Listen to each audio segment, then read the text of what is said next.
Là on passe devant une photo de village, une petite photo de village, donc très intéressante, très bonne composition d'image.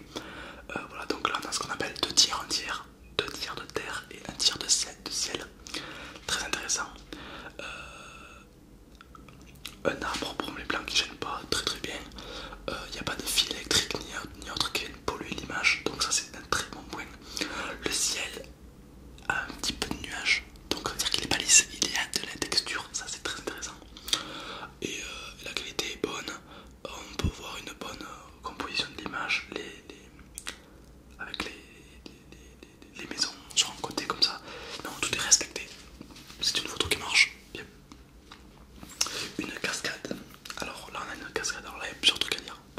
Tout d'abord, la photo elle est pingée, là l'eau elle se barre, tu vois. Donc voilà, pensez bien à redresser votre photo sur Fastone, c'est un logiciel gratuit, très bien. Voilà, donc pensez à redresser vos photos. Premier truc. Second truc, on peut voir là-haut le soleil qui est cramé. Tu es certainement en contre-jour, ça c'est pas grave.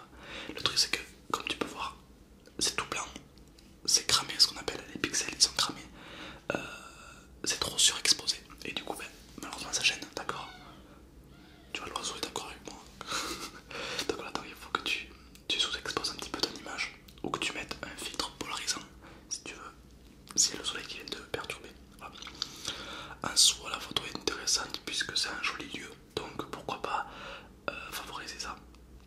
Le bâton, pense à l'enlever ou l'effacer ou autre parce que c'est pas très beau. Mais en soi, voilà, après c'est d'autres détails, ça marche bien. Oh, on a une photo en pleine nuit, donc une photo à un lac avec des reflets, pourquoi pas. Alors, premier truc qui me choque, on va dire, c'est le bruit qu'il y a. Vous avez vu les petits points, ça s'appelle le bruit numérique. Ça, c'est dû à une montée d'ISO. Ne montez pas les ISO quand il fait nuit, mais optez plutôt pour un temps plus long de 3 secondes et avoir une photo nickel nette. Parce que là, la photo n'est pas exploitable. Par exemple, si je veux la développer, je pourrais pas parce qu'il y a trop de petits points partout, c'est dommage. Alors, hormis ça, la lumière est très belle, d'accord, le petit coucher de soleil. Par contre, il y a bien 3 quarts de la photo qui ne servent à rien parce que le ciel il est trop neutre, il est trop lisse, ça connaît les points.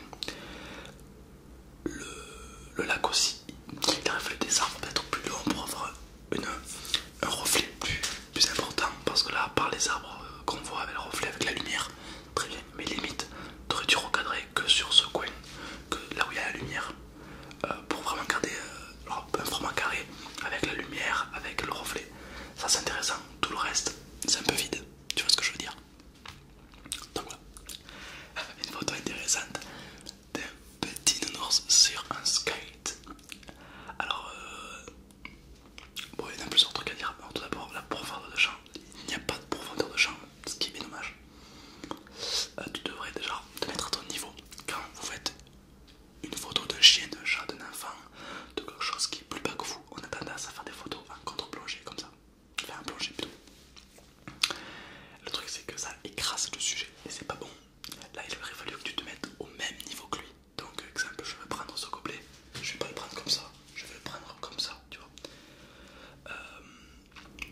Et tu verras que ça va vraiment toucher à ta photo. Ceux qui veulent faire des photos de portrait ou autre, testez de vous mettre au même niveau que la personne. Ou même, il faut que vos yeux soient au même niveau. Et là vous verrez que la photo sera bien plus importante. Optez pour de la profondeur de champ. Pour ceux qui savent, diaphragme 2.5 ça suffit.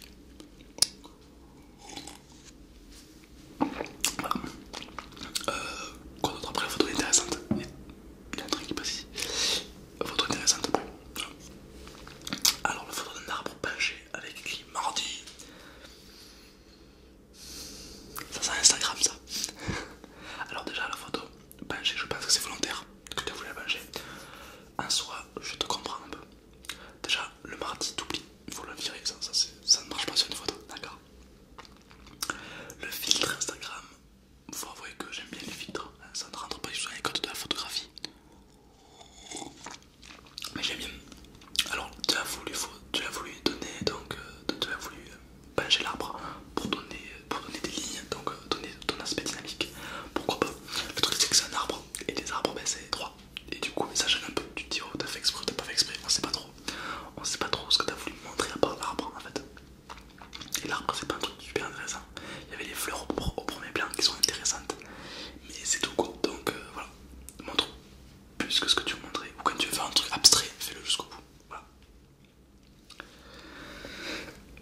Et là on passe à un superbe coucher de soleil. Donc là, joli coucher de soleil. Donc une photo intéressante. Alors c'est pas cramé, vous avez vu que la lumière n'est pas cramée, c'est-à-dire qu'il y a encore des pixels, on peut voir. Donc ça c'est un point très important. Très beau ciel, vraiment. On a du reflet dans ce qu'on peut appeler, je sais pas si c'est une vitre, je sais pas ce que c'est. Mais bon, c'est intéressant. La photo elle fonctionne. Une très bonne composition. Peut-être les pour chipoter, je dirais que en bas à gauche, les sortes de marches qu'il y a, c'est pas super ouf, on aurait pu recadrer. Mais sinon, à part ça, c'est très bien. Et ouais, les bâtiments en face, ils sont un petit peu sous-exposés. D'accord, on pense à les surexposer un petit peu pour qu'elles soient correctement exposées. Pourquoi le bâti? Pour pas que là. Parce que là, t'as fait la mesure spot, la mesure de lumière sur le ciel, du coup, la montagne en face est noire. Voilà, tu aurais dû faire plutôt une lumière pondérée pour que tout soit correctement exposé. Voilà. Donc en gros, sinon sur Photoshop, sur Lightroom, sur Faston, c'est très facile à corriger. Hein. Tu tapes les hautes lumières, les basses lumières, tu les augmentes et puis c'est réglé. Waouh, une photo de la neige, photo très très belle. Alors on peut voir le ciel qui n'est pas surexposé, encore une fois, très très beau ciel, enfin, légèrement en haut, ouais c'est vrai, légèrement surexposé en haut. Le premier plan est magnifique, donc on a de la neige. Le second plan, on peut dominer une vallée. Et le dernier plan, on peut voir des nuages. Hormis le ciel un petit peu surexposé, en soi la photo est très correcte, voilà. Alors là on a une photo très floue. Alors là, vous avez vu l'histoire du nounours tout à l'heure, qui n'a pas eu de profondeur de champ, mais là il y en a trop. Là on voit donc légèrement des cailloux sur une pierre, enfin, des miettes, voilà. On sait pas trop. Lorsque tu joues avec la profondeur de champ, c'est très joli, mais il faut que tu mettes quelque chose en avant. Là, pour moi, ta photo, t'as pas fait exprès de la prendre, genre en mode elle est toute floue. Tu vois. Pourquoi? Parce que les 3 quarts, ou plutôt les 4,5 quarts de la photo sont flous. Il aurait fallu qu'à la place des miettes, tu aurais mis un portrait, une poupée, un enfant, je sais pas, un chien, n'importe quoi, quelque chose. Et après la forme floue, c'est très joli. Un portrait, ça marche très bien. Là, tu montres rien, tu montres juste un caillou. Enfin, même pas le dessus d'un caillou, on sait pas trop ce que c'est. Voilà, tu devrais, quand tu fais quelque chose de net, l'œil va automatiquement arriver sur ce truc net. Donc il faut qu'il y ait quelque chose d'intéressant à la clé, d'accord? Voilà. Waouh, une photo de nuit, de paysage, donc c'est une église de nuit, on pourrait croire une église. Alors, elle est floue, on dirait, non? Non, c'est la qualité qui est pas ouf, mais c'est pas grave. C'est du JPEG. Alors, qu'est-ce que. Si elle est un peu floue, j'aimerais dire, je sais pas. Alors, voilà, donc là, une photo correctement exposée, d'accord? Donc, on a les bâtiments qui sont d'une couleur chaude, mais correctement exposés. Le ciel, pareil, bleu, mais correctement exposé, donc ça fait rouge-bleu, ça fait une très bonne composition de l'image, très intéressant. On a les gens en dessous, ok. Ouais, si, ouais, on voit le truc de l'église qu'elle est un petit peu floue l'image. Mais c'est pas grave parce que la photo elle fonctionne. Mais pensez à prendre un trépied en dessous de 1/60 de seconde, il faut prendre un trépied. Voilà, très important. On a un désert magnifique, j'adore cette photo, j'achète. Très beau ciel, ok.